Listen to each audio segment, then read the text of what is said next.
সকাল থেকে নির্বিঘ্নে চলছে ভোট গ্রহণ প্রক্রিয়া এবং দেখা গেছে যে কৃষ্ণেন্দু পাল উনার সমর্থকরাও কিন্তু উনার সঙ্গে আছেন এবং উনিও উনার নিজের ভোটাধিকার সাব্যস্ত করেছেন এবং বিভিন্ন সেন্টারে গিয়ে উনি পর্যবেক্ষণ করছেন। কি কি চলছে আজকে, কিভাবে চলছে? আপনি আপনার নিজের ভোটাধিকার সাব্যস্ত করেছেন। আজকে সবথেকে প্রথম সবাইকে শুভেচ্ছা এবং অভিনন্দন জানাই। আর শক্তিশালী গণতন্ত্র প্রতিষ্ঠার জন্য গণতান্ত্রিক পদ্ধতিতে সবাই আমরা ভোটদান করেছি এবং দেখেছেন যে জনতা স্বতঃস্ফূর্তভাবে বেরিয়ে এসেছেন সবাই আশীর্বাদ প্রদান করার জন্য, এবং সবাইকে শুভেচ্ছা এবং অভিনন্দন জানাই। বিশেষ করে আমাদের সবার শ্রদ্ধার মুখ্যমন্ত্রী ডক্টর হিমন্ত বিশ্ব শর্মা মহাশয়ের ওপর পূর্ণ আস্থা এবং বিশ্বাস তা আজকের ভোটের দিনে প্রমাণ হয়েছে যে সমগ্র আসামের নাগরিকরা বেরিয়ে এসেছেন এবং সবাই আবার মুখ্যমন্ত্রী হিসাবে হেমন্ত বিশ্ব শর্মা মহোদয়কে চাইছেন।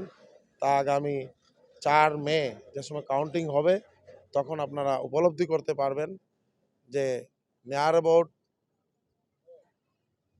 95+ সিট নিয়ে মিত্রজোট সরকার গঠন হবে এবং ডক্টর হিমন্ত বিশ্ব শর্মা মহাশয় দ্বিতীয়বারের কারণে মুখ্যমন্ত্রী হিসাবে শপথ গ্রহণ করবেন।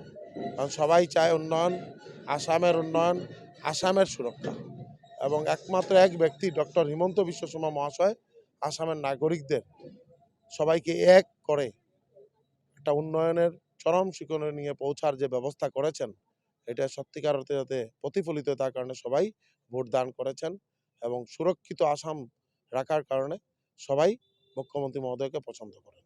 আপনার যেহেতু সমষ্টিতে এখন পর্যন্ত কি ভোটদান শান্তিপূর্ণভাবে চলছে বা কোনো অপ্রীতিকর ঘটনা? খুব শান্তিপূর্ণভাবে ভোটদান চলছে। কংগ্রেসের প্রার্থী বালিপিপলাতে 214 নম্বর পোলিং স্টেশনে গিয়ে ইভিএম মেশিন নষ্ট করার চেষ্টা করেছেন এবং বুথ ক্যাপচার করার চেষ্টা করেছেন, কিন্তু জনতা বুথ ক্যাপচার হতে দেয়নি।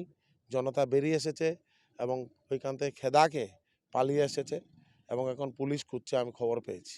কংগ্রেস চায় বুথ ক্যাপচার করে কিভাবে সত্তায় আসা যায়, কিন্তু এখন জাগরিত নাগরিকটা উপলব্ধি করতে পেরেছে যে মানে শক্তিশালী গণতন্ত্র প্রতিষ্ঠা করতে হলে সবাই জেগে থাকতে হবে, বসে থাকলে হবে না।